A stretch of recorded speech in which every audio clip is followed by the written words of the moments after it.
दोस्तों, किसी ने सच ही कहा है, दूसरों के साथ किया हुआ छल बर्बादी के सारे रास्ते खोल देता है। अगर आप किसी के साथ गलत करते हैं तो आपके साथ भी गलत होगा। दोस्तों, उस समय यह बात हमें समझ नहीं आती है, लेकिन देर से ही सही कर्मों की सजा हमें जरूर मिलती है। आप इससे कभी बच नहीं सकते। जो आपने किया है उसका अंजाम आपको हर हाल में भोगना ही पड़ेगा। और यह कहावत कितना सही है, यह हम इस कहानी के द्वारा समझेंगे। जब गौतम बुद्ध एक सभा कर रहे थे, तभी एक व्यक्ति ने उनसे पूछा, हे बुद्ध, कर्मों का फल कैसे मिलता है? अगर बुरे कर्मों का फल मिलता है तो अच्छे कर्म कैसे किए जाते हैं? गौतम बुद्ध ने कहा, मैं तुम्हें एक कहानी सुनाता हूं, तुम इसे ध्यान से सुनो। महात्मा बुद्ध ने अपनी कहानी की शुरुआत की। बहुत समय पहले की बात है। रामू और श्यामू नाम के दो भाई एक गांव में रहते थे। श्यामू अक्सर रामू को देखकर जलता था, क्योंकि रामू स्वभाव से बहुत अच्छा था। उसके दिल में सबके लिए दया और आदर का भाव था। श्यामू का स्वभाव ऐसा था कि उसके दिल में दूसरों के लिए कोई दया नहीं थी। वह हमेशा दूसरों का अनादर करता और नुकसान पहुंचाते रहता था। धीरे धीरे काफी वक्त गुजर गया। रामू श्यामू के माँ बाप इस दुनिया में नहीं रहे। रामू ने खूब अच्छे से उनका अंतिम संस्कार किया।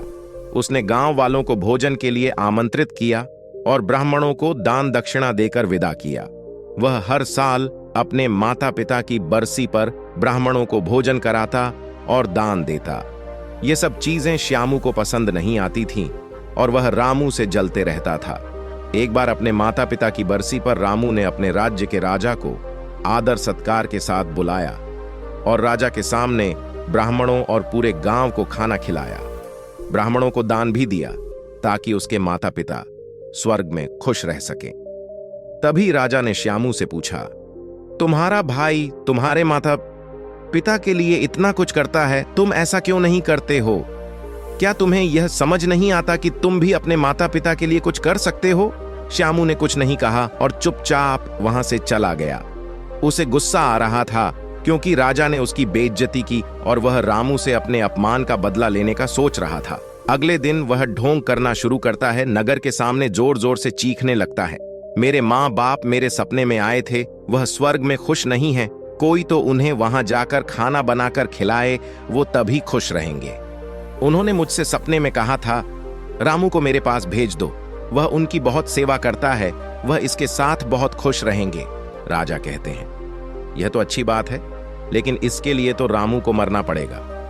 रामू को यह सब समझ आ गया था कि यह सब केवल उसे फंसाने की चाल है, लेकिन वह फिर भी कहता है, चलो इस बहाने मैं अपने माता पिता की सेवा तो कर सकता हूं। और उसने मरने के लिए तैयारी करना शुरू कर दी। वह राजा से कहता है, महाराज, आप अगले दिन नदी किनारे एक नाव का बंदोबस्त कराएं। मैं नाव से कूदकर नदी में अपनी जान दे दूंगा और फिर स्वर्ग में जाकर अपनी माँ बाप की सेवा करूंगा। राजा ने कहा, ठीक है, अगले दिन इन सभी चीजों की व्यवस्था कर दी जाएगी। अगले दिन रामू नदी में कूद जाता है और सारे गांव वालों को पता चल जाता है कि रामू अब इस दुनिया में नहीं है।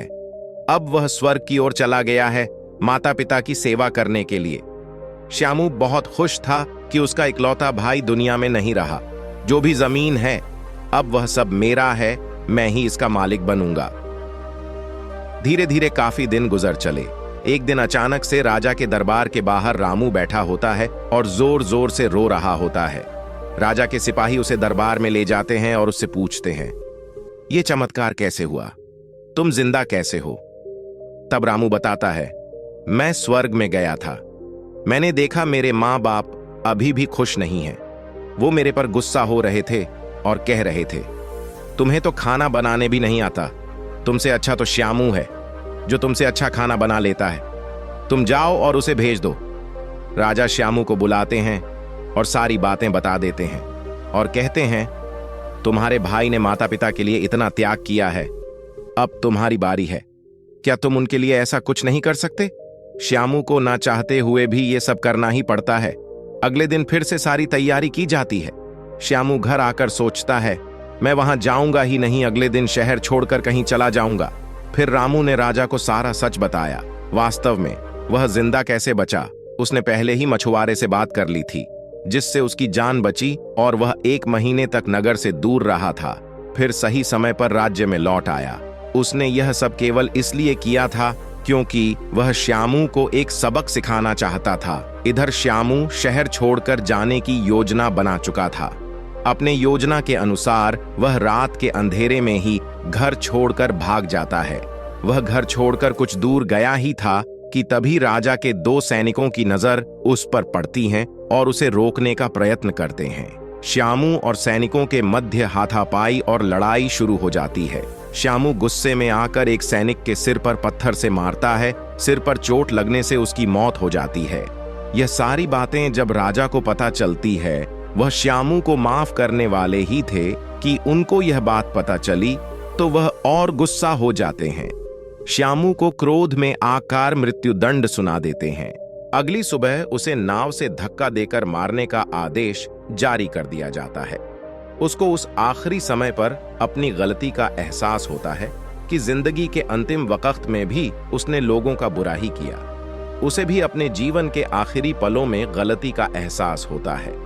पर वो कहावत तो सुनी होगी, अब पछताए होत क्या जब चिड़ियां चुग गई खेत, और पछतावे के साथ उसे अपनी जान से हाथ धोना पड़ता है। कहानी खत्म होने पर गौतम बुद्ध उस व्यक्ति को समझाते हैं, कर्मों का फल ऐसा ही होता है। बुरे इंसान को आखिरी वक्त तक सही और गलत का पहचान नहीं होता। जिंदगी ऐसे ही नहीं चलती।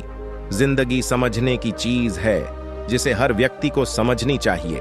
फिर महात्मा बुद्ध ने बोले, अच्छे कर्म को बनाने से पहले हमें इस बात पर ध्यान देने की जरूरत है कि आखिर अच्छे कर्म करने का पहला पड़ाव क्या है। मनुष्य के द्वारा किए जाने वाले सभी कर्म उसके विचारों से बनते हैं। हमारी सकारात्मक या नकारात्मक सोच विचारों को जन्म देती है और वही विचार कर्म बनाते हैं। इस तरह सोच सकारात्मक होने पर ही अच्छे कर्मों का निर्माण हो सकता है। फिर उस व्यक्ति ने पूछा, पाप का फल कब मिलता है? तब महात्मा बुद्ध ने कहा, पाप का फल किए गए कर्म पर निर्भर करता है। अगर आप किसी के साथ गलत करते हैं तो आपके साथ भी जरूर गलत होगा। जब तुम दूसरों के लिए अच्छा करते हो तो बदले में तुम्हारे साथ भी अच्छा होता है। जब तुम किसी दूसरे का बुरा करते हो और तुम्हें लगता है कि तुम्हारे साथ बुरा नहीं होगा, यह भी हो सकता है। उस वक्त तुम्हारे साथ कुछ बुरा ना भी हो, लेकिन कभी न कभी इसका हर्जाना तुम्हें भुगतना ही पड़ता है। इसलिए तुम्हें किसी के साथ बुरा करने का कोई अधिकार नहीं है, क्योंकि कर्मों का फल कभी न कभी मिलता जरूर है। निष्कर्ष इस कहानी से हमें यह शिक्षा मिलती है कि हमारे कर्मों का फल हमेशा हमारे साथ रहता है। अच्छे कर्म हमें सुख और शांति देते हैं, जबकि बुरे कर्म हमें पछतावा और दुहक देते हैं।